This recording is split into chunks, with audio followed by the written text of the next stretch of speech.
വിശുദ്ധ പൗലോസ്ലീഹ കൊറിന്തോസുകാർക്ക് എഴുതിയ ഒന്നാം ലേഖനത്തിൽ നിന്നുള്ള വായന 14-ാം അധ്യായം. പ്രവചനവരവും ഭാഷാവരവും. സ്നേഹമായിരിക്കട്ടെ നിങ്ങളുടെ ലക്ഷ്യം. അതേസമയം ആത്മീയ ദാനങ്ങൾക്കായി, പ്രത്യേകിച്ച് പ്രവചനവരത്തിനായി തീക്ഷ്ണതയോടെ ആഗ്രഹിക്കുവിൻ. ഭാഷാവരമുള്ളവൻ മനുഷ്യരോടല്ല ദൈവത്തോടാണ് സംസാരിക്കുന്നത്. അവൻ പറയുന്നത് ആരും ഗ്രഹിക്കുന്നില്ല. അവൻ ആത്മാവിനാൽ പ്രചോദിതനായി രഹസ്യങ്ങളെക്കുറിച്ച് സംസാരിക്കുന്നു. നേരെ മറിച്ച് പ്രവചിക്കുന്നവൻ മനുഷ്യരോട് സംസാരിക്കുന്നു. അത് അവരുടെ ഉത്കർഷത്തിനും പ്രോത്സാഹത്തിനും ആശ്വാസത്തിനും ഉപകരിക്കുന്നു. ഭാഷാവരത്തോടെ സംസാരിക്കുന്നവൻ തനിക്ക് തന്നെ അഭിവൃദ്ധി കൈവരുത്തുന്നു. പ്രവചിക്കുന്നവനാകട്ടെ സഭയ്ക്കും.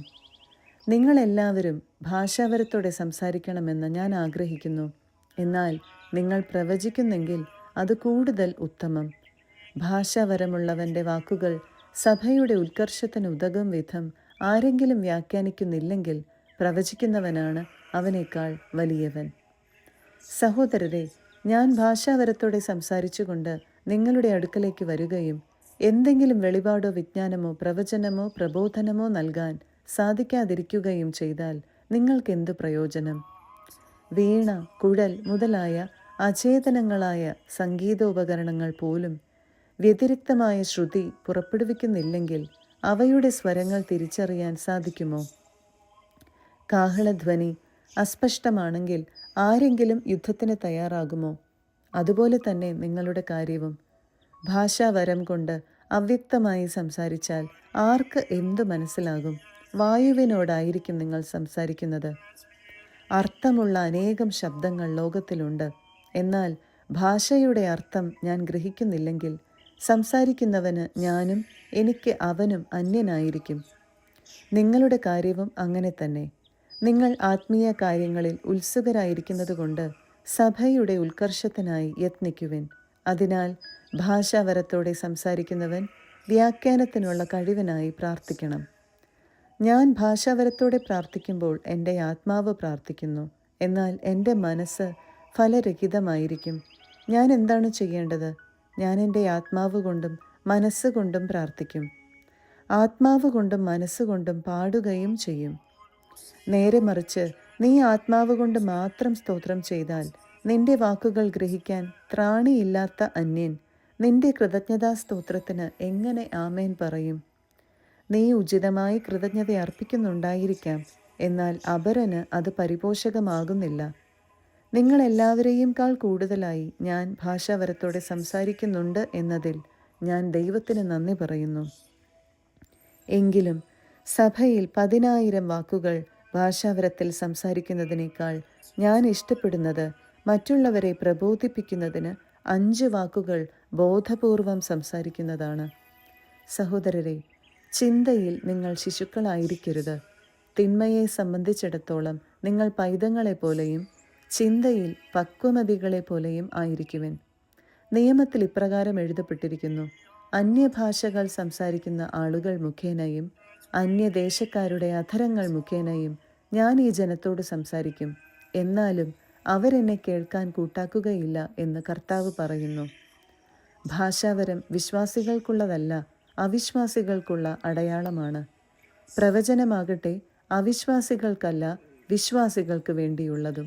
ആകയാൽ സഭ മുഴുവൻ സമ്മേളിച്ചിരിക്കെ ഓരോരുത്തരും ഭാഷാവരത്തോടെ സംസാരിക്കുന്നതായി അജ്ഞരോ അവിശ്വാസികളോ വന്നു കണ്ടാൽ നിങ്ങൾക്ക് ഭ്രാന്താണെന്ന് അവർ പറയുകയില്ലേ? എല്ലാവരും പ്രവചിച്ചു കൊണ്ടിരിക്കുന്ന അവസരത്തിലാണ് ഒരു അവിശ്വാസിയോ അജ്ഞനോ അവിടെ വരുന്നതെങ്കിൽ തന്നെ വിധിക്കാനും പരിശോധിക്കാനും ഹൃദയ രഹസ്യങ്ങൾ വെളിപ്പെടുത്താനും നിങ്ങൾ അവന് കാരണമാകും. അങ്ങനെ അവർ സാഷ്ടാംഗ പ്രണാമം ചെയ്ത് ദൈവത്തെ ആരാധിക്കാനും ദൈവം നിങ്ങളുടെ ഇടയിലുണ്ടെന്ന് പ്രഖ്യാപിക്കാനും ഇടയാകും. ആത്മീയ വരങ്ങളുടെ ഉപയോഗം. സഹോദരരെ, ആകയാൽ എന്തു വേണം? നിങ്ങൾ സമ്മേളിക്കുമ്പോൾ ഓരോരുത്തർക്കും ഒരു സങ്കീർത്തനമോ സാരോപദേശമോ വെളിപാടോ ഭാഷയോ വ്യാഖ്യാനമോ ഉണ്ടായിരിക്കട്ടെ. ഇവയെല്ലാം ആത്മീയ ഉത്കർഷത്തിനായി ഉപയോഗപ്പെടുത്തുകയും ചെയ്യട്ടെ. ഭാഷാവരത്തോടെ സംസാരിക്കുന്നെങ്കിൽ 2-3 പേർ മാത്രമേ സംസാരിക്കാവൂ. ഓരോരുത്തരും മാറി മാറി സംസാരിക്കുകയും ഒരാൾ വ്യാഖ്യാനിക്കുകയും ചെയ്യണം. വ്യാഖ്യാനിക്കാൻ ആളില്ലെങ്കിൽ അവർ സഭയിൽ മൗനം ദീക്ഷിക്കുകയും ഓരോരുത്തരും തങ്ങളോട് തന്നെയും ദൈവത്തോടും സംസാരിക്കുകയും ചെയ്യട്ടെ. 2-3 പേർ പ്രവചിക്കുകയും മറ്റുള്ളവർ അത് വിവേചിക്കുകയും ചെയ്യട്ടെ. കൂടിയിരിക്കുന്നവരിൽ ആർക്കെങ്കിലും വെളിപാട് ഉണ്ടായാൽ സംസാരിച്ചു കൊണ്ടിരിക്കുന്നവൻ നിശബ്ദനാകണം. അങ്ങനെ നിങ്ങൾക്കെല്ലാവർക്കും മാറി മാറി പ്രവചിക്കാനും പഠിക്കാനും പ്രോത്സാഹനം ലഭിക്കാനും ഇടയാകും. പ്രവാചകരുടെ ആത്മാവ് പ്രവാചകർക്ക് വിധേയമാണ്. എന്തെന്നാൽ ദൈവം കോലാഹലത്തിൻ്റെ ദൈവമല്ല, സമാധാനത്തിൻ്റെ ദൈവമാണ്. വിശുദ്ധരുടെ എല്ലാ സഭകളിലും പതിവുള്ളതുപോലെ സമ്മേളനങ്ങളിൽ സ്ത്രീകൾ മൗനമായിരിക്കണം. സംസാരിക്കാൻ അവർക്ക് അനുവാദമില്ല. നിയമം അനുശാസിക്കുന്നത് പോലെ അവർ വിധേയത്വമുള്ളവരായിരിക്കട്ടെ. അവരെന്തെങ്കിലും പഠിക്കാൻ ആഗ്രഹിക്കുന്നെങ്കിൽ വീട്ടിൽ വെച്ച് ഭർത്താക്കന്മാരോട് ചോദിച്ചു കൊള്ളട്ടെ. സഭയിൽ സംസാരിക്കുന്നത് സ്ത്രീക്ക് ഉചിതമല്ല. എന്ത്, നിങ്ങളിൽ നിന്നാണോ ദൈവവചനത്തിൻ്റെ ഉത്ഭവം? അതോ ദൈവവചനം സ്വീകരിക്കാൻ സാധിച്ചത് നിങ്ങൾക്ക് മാത്രമാണോ? പ്രവാചകനെന്നോ ആത്മീയ മനുഷ്യനെന്നോ ആരെങ്കിലും തന്നെ കരുതുന്നുണ്ടെങ്കിൽ നിങ്ങൾക്ക് ഞാൻ എഴുതുന്ന ഈ സംഗതികൾ കർത്താവിൻ്റെ കൽപ്പനയായി അവൻ അംഗീകരിക്കണം. ആരെങ്കിലും ഇത് അംഗീകരിക്കുന്നില്ലെങ്കിൽ അവനും അംഗീകരിക്കപ്പെടുകയില്ല. ആകയാൽ എൻ്റെ സഹോദരരെ, പ്രവചനവരത്തിനായി തീവ്രമായി അഭിലഷിക്കുവിൻ. ഭാഷാവരത്തോടെ സംസാരിക്കുന്നവരെ നിരോധിക്കേണ്ട. എല്ലാ കാര്യങ്ങളും ഉചിതമായും ക്രമമായും ചെയ്യുവിൻ. 15-ാം അധ്യായം. ക്രിസ്തുവിൻ്റെ ഉത്ഥാനം. സഹോദരരെ, നിങ്ങൾ സ്വീകരിച്ചതും നിങ്ങളുടെ അടിസ്ഥാനമായി നിലകൊള്ളുന്നതും നിങ്ങൾക്ക് രക്ഷ പ്രദാനം ചെയ്യുന്നതുമായ സുവിശേഷം ഞാൻ എപ്രകാരമാണ് നിങ്ങളോട് പ്രസംഗിച്ചതെന്ന് ഇനി നിങ്ങളെ അനുസ്മരിപ്പിക്കാം. അതനുസരിച്ച് നിങ്ങൾ അചഞ്ചലരായി അതിൽ നിലനിന്നാൽ നിങ്ങളുടെ വിശ്വാസം വ്യർത്ഥമാവുകയില്ല. എനിക്ക് ലഭിച്ചത് സർവപ്രധാനമായി കരുതി ഞാൻ നിങ്ങൾക്ക് ഏൽപ്പിച്ചു തന്നു. വിശുദ്ധ ലിഖിതങ്ങളിൽ പറഞ്ഞിട്ടുള്ളതുപോലെ ക്രിസ്തു നമ്മുടെ പാപങ്ങൾക്കു വേണ്ടി മരിക്കുകയും സംസ്കരിക്കപ്പെടുകയും എഴുതപ്പെട്ടിരുന്നതുപോലെ 3-ാം നാൾ ഉയിർപ്പിക്കപ്പെടുകയും ചെയ്തു. അവൻ കേപ്പായ്ക്കും പിന്നീട് 12 പേർക്കും പ്രത്യക്ഷനായി. അതിനുശേഷം ഒരുമിച്ച് 500-ലധികം സഹോദരർക്ക് പ്രത്യക്ഷനായി. അവരിൽ ഏതാനും പേർ മരിച്ചുപോയി, മിക്കവരും ഇന്ന് ജീവിച്ചിരിപ്പുണ്ട്. പിന്നീട് അവൻ യാക്കോബിനും തുടർന്ന് മറ്റെല്ലാ അപ്പസ്തോലന്മാർക്കും കാണപ്പെട്ടു. ഏറ്റവും ഒടുവിൽ അകാലജാതന് എന്നതുപോലെ എനിക്കും അവിടുന്ന് പ്രത്യക്ഷനായി. ഞാൻ അപ്പസ്തോലന്മാരിൽ ഏറ്റവും നിസ്സാരനാണ്. ദൈവത്തിൻ്റെ സഭയെ പീഡിപ്പിച്ചതു നിമിത്തം അപ്പസ്തോലൻ എന്ന നാമത്തിന് ഞാൻ അയോഗ്യനുമാണ്. ഞാൻ എന്തായിരിക്കുന്നുവോ അത് ദൈവകൃപയാലാണ്. എൻ്റെ മേൽ ദൈവം ചുരിഞ്ഞ കൃപ നിഷ്ഫലമായി പോയിട്ടില്ല. നേരെ മറിച്ച് മറ്റെല്ലാവരെയും അധികം ഞാൻ അധ്വാനിച്ചു. എന്നാൽ ഞാനല്ല, എന്നിലുള്ള ദൈവകൃപയാണ് അധ്വാനിച്ചത്. അതുകൊണ്ട് ഞാനോ അവരോ ആരു തന്നെയായാലും ഇതാണ് ഞങ്ങൾ പ്രസംഗിക്കുന്നതും നിങ്ങൾ വിശ്വസിച്ചതും. മരിച്ചവരുടെ ഉത്ഥാനം. ക്രിസ്തു മരിച്ചവരിൽ നിന്ന് ഉയർപ്പിക്കപ്പെട്ടതായി പ്രഘോഷിക്കപ്പെടുന്നെങ്കിൽ മരിച്ചവർക്ക് പുനരുത്ഥാനമില്ല എന്ന് നിങ്ങളിൽ ചിലർ പറയുന്നതെങ്ങനെ? മരിച്ചവർക്ക് പുനരുത്ഥാനമില്ലെങ്കിൽ ക്രിസ്തുവും ഉയർപ്പിക്കപ്പെട്ടിട്ടില്ല. ക്രിസ്തു ഉയർപ്പിക്കപ്പെട്ടിട്ടില്ലെങ്കിൽ ഞങ്ങളുടെ പ്രസംഗം വ്യർത്ഥമാണ്, നിങ്ങളുടെ വിശ്വാസവും വ്യർത്ഥം. മാത്രമല്ല, ഞങ്ങൾ ദൈവത്തിനു വേണ്ടി കപടസാക്ഷ്യം വഹിക്കുന്നവരായി തീരുന്നു. എന്തെന്നാൽ ദൈവം ക്രിസ്തുവിനെ ഉയർപ്പിച്ചുവെന്ന് ഞങ്ങൾ സാക്ഷ്യപ്പെടുത്തി. മരിച്ചവർ യഥാർത്ഥത്തിൽ ഉയർപ്പിക്കപ്പെടുന്നില്ലെങ്കിൽ ദൈവം ക്രിസ്തുവിനെയും ഉയർപ്പിച്ചിട്ടില്ല. മരിച്ചവർ ഉയർപ്പിക്കപ്പെടുന്നില്ലെങ്കിൽ ക്രിസ്തുവും ഉയർപ്പിക്കപ്പെട്ടിട്ടില്ല. ക്രിസ്തു ഉയർപ്പിക്കപ്പെട്ടിട്ടില്ലെങ്കിൽ നിങ്ങളുടെ വിശ്വാസം നിഷ്ഫലമാണ്. നിങ്ങൾ നിങ്ങളുടെ പാപങ്ങളിൽ തന്നെ വർത്തിക്കുന്നു. ക്രിസ്തുവിൽ നിദ്ര പ്രാപിച്ചവർ നശിച്ചു പോവുകയും ചെയ്തിരിക്കുന്നു. ഈ ജീവിതത്തിനു വേണ്ടി മാത്രം ക്രിസ്തുവിൽ പ്രത്യാശ വെച്ചിട്ടുള്ളവരാണെങ്കിൽ നമ്മളെല്ലാ മനുഷ്യരെയും നിർഭാഗ്യരാണ്. എന്നാൽ നിദ്ര പ്രാപിച്ച എല്ലാവരുടെയും ആദ്യ ഫലമായി ക്രിസ്തു മരിച്ചവരുടെ ഇടയിൽ നിന്ന് ഉയർപ്പിക്കപ്പെട്ടു. ഒരു മനുഷ്യൻ വഴി മരണമുണ്ടായതുപോലെ ഒരു മനുഷ്യൻ വഴി പുനരുത്ഥാനവും ഉണ്ടായി. ആദത്തിൽ എല്ലാവരും മരണാധീനരാകുന്നതുപോലെ ക്രിസ്തുവിൽ എല്ലാവരും പുനർജീവിക്കും. എന്നാൽ ഓരോരുത്തരും താന്താങ്ങളുടെ ക്രമമനുസരിച്ചായിരിക്കും.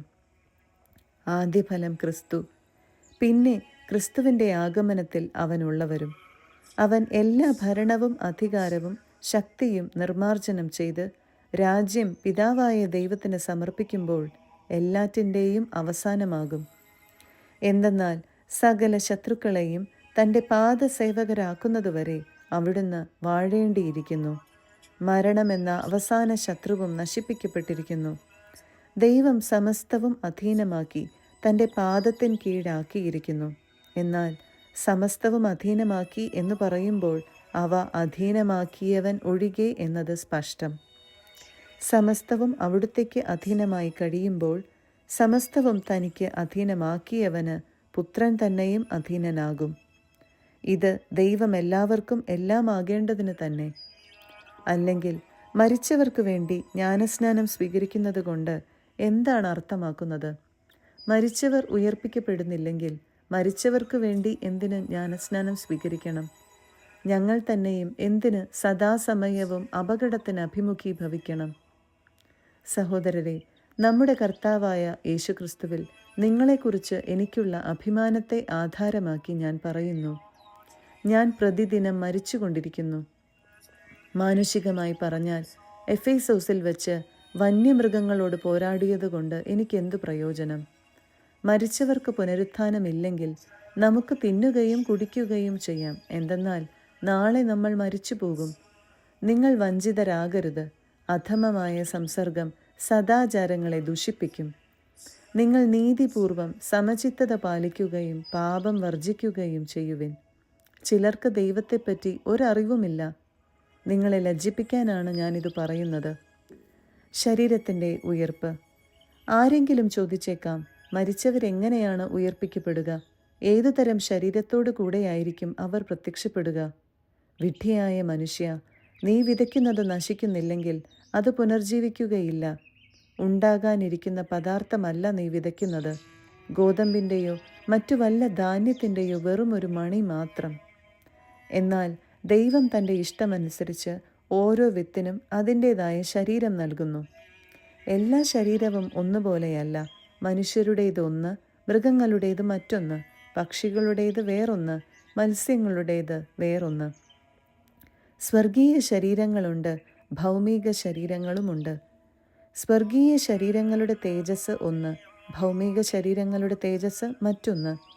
സൂര്യൻ്റെ തേജസ് ഒന്ന്, ചന്ദ്രൻ്റേത് മറ്റൊന്ന്, നക്ഷത്രങ്ങളുടേത് വേറൊന്ന്. നക്ഷത്രങ്ങൾ തമ്മിലും തേജസ്സിന് വ്യത്യാസമുണ്ട്. ഇപ്രകാരം തന്നെയാണ് മരിച്ചവരുടെ പുനരുത്ഥാനവും. നശ്വരതയിൽ വിതയ്ക്കപ്പെടുന്നു, അനശ്വരതയിൽ ഉയർപ്പിക്കപ്പെടുന്നു. അവമാനത്തിൽ വിതയ്ക്കപ്പെടുന്നു, മഹിമയിൽ ഉയർപ്പിക്കപ്പെടുന്നു. ബലഹീനതയിൽ വിതയ്ക്കപ്പെടുന്നു, ശക്തിയിൽ ഉയർപ്പിക്കപ്പെടുന്നു. വിതയ്ക്കപ്പെടുന്നത് ഭൗതിക ശരീരം, പുനർജീവിക്കുന്നത് ആത്മീയ ശരീരം. ഭൗതിക ശരീരമുണ്ടെങ്കിൽ ആത്മീയ ശരീരവുമുണ്ട്. ആദ്യ മനുഷ്യനായ ആദം ജീവനുള്ളവനായി തീർന്നു എന്ന് എഴുതപ്പെട്ടിരിക്കുന്നു. അവസാനത്തെ ആദം ജീവദാതാവായ ആത്മാവായി തീർന്നു. എന്നാൽ ആദ്യമുള്ളത് ആത്മീയനല്ല, ഭൗതികനാണ്. പിന്നീട് ആത്മീയൻ. ആദ്യ മനുഷ്യൻ ഭൂമിയിൽ നിന്നുള്ള ഭൗമികനാണ്. രണ്ടാമത്തെ മനുഷ്യനോ സ്വർഗത്തിൽ നിന്നുള്ളവൻ. ഭൂമിയിൽ നിന്നുള്ളവൻ എങ്ങനെയോ അങ്ങനെ തന്നെ ഭൗമികരും, സ്വർഗത്തിൽ നിന്നുള്ളവൻ എങ്ങനെയോ അങ്ങനെ തന്നെ സ്വർഗീയരും. നമ്മൾ ഭൗമികന്റെ സാദൃശ്യം ധരിച്ചതുപോലെ തന്നെ സ്വർഗീയന്റെ സാദൃശ്യവും ധരിക്കും. സഹോദരരെ, ശരീരത്തിനോ രക്തത്തിനോ ദൈവരാജ്യം അവകാശപ്പെടുത്തുക സാധ്യമല്ലെന്നും നശ്വരമായത് അനശ്വരമായതിനെ അവകാശപ്പെടുത്തുകയില്ലെന്നും ഞാൻ പറയുന്നു. ഇതാ, ഞാൻ നിങ്ങളോട് ഒരു രഹസ്യം പറയുന്നു. നാം എല്ലാവരും നിദ്ര പ്രാപിക്കുകയില്ല. അവസാന കാഹളം മുഴങ്ങുമ്പോൾ കണ്ണിമയ്ക്കുന്നത്ര വേഗത്തിൽ നാം എല്ലാവരും രൂപാന്തരപ്പെടും. എന്തെന്നാൽ കാഹളം മുഴങ്ങുകയും മരിച്ചവർ അക്ഷയരായി ഉയർക്കുകയും നാം എല്ലാവരും രൂപാന്തരപ്പെടുകയും ചെയ്യും. നശ്വരമായത് അനശ്വരവും മർത്യമായത് അമർത്യവും ആകേണ്ടിയിരിക്കുന്നു. അങ്ങനെ നശ്വരമായത് അനശ്വരതയും മർത്യമായത് അമർത്യതയും പ്രാപിച്ചു കഴിയുമ്പോൾ മരണത്തെ വിജയം ഗ്രസിച്ചു എന്നെഴുതപ്പെട്ടത് യാഥാർത്ഥ്യമാകും. മരണമേ, നിന്റെ വിജയം എവിടെ? മരണമേ, നിന്റെ ദംശനം എവിടെ? മരണത്തിൻ്റെ ദംശനം പാപവും പാപത്തിൻ്റെ ശക്തി നിയമവുമാണ്. നമ്മുടെ കർത്താവായ യേശുക്രിസ്തു വഴി നമുക്ക് വിജയം നൽകുന്ന ദൈവത്തിന് നന്ദി. അതിനാൽ എൻ്റെ വത്സല സഹോദരരെ, കർത്താവിൽ നിങ്ങളുടെ ജോലി നിഷ്ഫലമല്ലെന്ന് ബോധ്യപ്പെട്ട് അവിടുത്തെ ജോലിയിൽ സദാ അഭിവൃദ്ധി പ്രാപിച്ച് സ്ഥിരചിത്തരും അചഞ്ചലരുമായിരിക്കുവിൻ. 16-ാം അധ്യായം. വിശുദ്ധർക്കുള്ള ധർമ്മശേഖരണം. ഇനി വിശുദ്ധർക്ക് വേണ്ടിയുള്ള സംഭാവനയെപ്പറ്റി പ്രതിപാദിക്കാം. ഗലാത്തിയായിലെ സഭകളോട് ഞാൻ നിർദ്ദേശിച്ചതുപോലെ നിങ്ങളും ചെയ്യുവിൻ. ഞാൻ വരുമ്പോൾ പിരിവൊന്നും നടത്താതിരിക്കുന്നതിന് നിങ്ങൾ ഓരോരുത്തരും കഴിവനുസരിച്ചുള്ള തുക ആഴ്ചയിലെ ആദ്യ ദിവസം നീക്കിവെക്കണം. ഞാൻ വരുമ്പോൾ നിങ്ങളുടെ സംഭാവന കൊണ്ടുപോകുന്നതിനു വേണ്ടി നിങ്ങൾ അംഗീകരിക്കുന്ന വ്യക്തികളെ എഴുത്തുമായി ജെറുസലേമിലേക്ക് അയച്ചുകൊള്ളാം. ഞാൻ കൂടെ പോകേണ്ട ആവശ്യമുണ്ടെങ്കിൽ അവരെന്നോടൊപ്പം പോരട്ടെ. യാത്രയ്ക്കുള്ള ഒരുക്കങ്ങൾ. ഞാൻ മക്കദോനിയായിൽ പോയിട്ട് നിങ്ങളെ സന്ദർശിക്കുന്നതാണ്. എനിക്ക് അവിടെ പോകേണ്ടതുണ്ട്. ഞാൻ നിങ്ങളുടെ കൂടെ കുറേ നാൾ, ഒരുപക്ഷെ ശീതകാലം മുഴുവൻ ചെലവഴിച്ചെന്ന് വരാം. തദവസരത്തിൽ എൻ്റെ തുടർന്നുള്ള എല്ലാ യാത്രകൾക്കും വേണ്ട സഹായം ചെയ്തു തരാൻ നിങ്ങൾക്ക് കഴിഞ്ഞേക്കും. നിങ്ങളെ തിടുക്കത്തിൽ സന്ദർശിച്ചു പോരാൻ ഞാൻ ഇഷ്ടപ്പെടുന്നില്ല. കർത്താവ് അനുവദിക്കുമെങ്കിൽ കുറേ നാൾ നിങ്ങളോടൊത്ത് കഴിയാമെന്ന് ഞാൻ ആശിക്കുന്നു. പന്തക്കുസ്ത വരെ ഞാൻ എഫേസോസിൽ താമസിക്കും. ഫലപ്രദമായ പ്രവർത്തനത്തിനുള്ള ഒരു വലിയ വാതിൽ എനിക്ക് തുറന്നു കിട്ടിയിട്ടുണ്ട്. പ്രതിയോഗികളും വളരെയാണ്. തിമോത്തയോസ് നിങ്ങളുടെ അടുത്ത് വരുമ്പോൾ നിങ്ങളുടെ ഇടയിൽ നിർഭയനായി കഴിയാൻ അവന് സാഹചര്യങ്ങൾ ഉണ്ടാക്കി കൊടുക്കണം. അവനും എന്നെപ്പോലെ കർത്താവിൻ്റെ ജോലിയിൽ വ്യാപൃതനാണല്ലോ. ആകയാൽ ആരും അവനെ നിന്ദിക്കാൻ ഇടയാകരുത്. എൻ്റെ അടുത്ത് വേഗം മടങ്ങി വരേണ്ടതിന് സമാധാനത്തിൽ അവനെ യാത്രയാക്കണം. സഹോദരരോടൊപ്പം അവനെ ഞാൻ പ്രതീക്ഷിക്കുന്നു. മറ്റു സഹോദരരോടൊത്ത് നിങ്ങളെ സന്ദർശിക്കണമെന്ന് ഞാൻ നമ്മുടെ സഹോദരൻ അപ്പോളോസിനെ വളരെ നിർബന്ധിച്ചതാണ്. എന്നാൽ ഈ അവസരത്തിൽ നിങ്ങളുടെ അടുത്ത് വരാൻ അവന് ഒട്ടും മനസ്സില്ലായിരുന്നു. സൗകര്യപ്പെടുമ്പോൾ വന്നുകൊള്ളും. അഭ്യർത്ഥന, അഭിവാദനം. നിങ്ങൾ ജാഗരൂകരായിരിക്കുവിൻ, വിശ്വാസത്തിൽ ഉറച്ചു നിൽക്കുവിൻ, പൗരുഷവും കരുത്തുമുള്ളവരായിരിക്കുവിൻ. നിങ്ങളുടെ സകല കാര്യങ്ങളും സ്നേഹത്തോടെ നിർവഹിക്കുവിൻ. സഹോദരരെ, സ്തേഫാനോസിൻ്റെ കുടുംബാംഗങ്ങളാണ് അക്കായിയായിലെ ആദ്യ ഫലങ്ങളെന്നും അവർ വിശുദ്ധരുടെ ശുശ്രൂഷയ്ക്കായി തങ്ങളെ തന്നെ സമർപ്പിച്ചുവെന്നും നിങ്ങൾ അറിഞ്ഞിരിക്കണമെന്ന് ഞാൻ അഭ്യർത്ഥിക്കുന്നു. ഇപ്രകാരമുള്ളവരെയും എന്നോട് സഹകരിച്ച് അധ്വാനിക്കുന്ന എല്ലാവരെയും നിങ്ങൾ അനുസരിക്കണമെന്ന് ഞാൻ നിങ്ങളോട് അപേക്ഷിക്കുന്നു. സ്തേഫാനോസും ഫൊർത്തുനാത്തൂസും ആകായിക്കോസും വന്നതിൽ ഞാൻ ആഹ്ലാദിക്കുന്നു.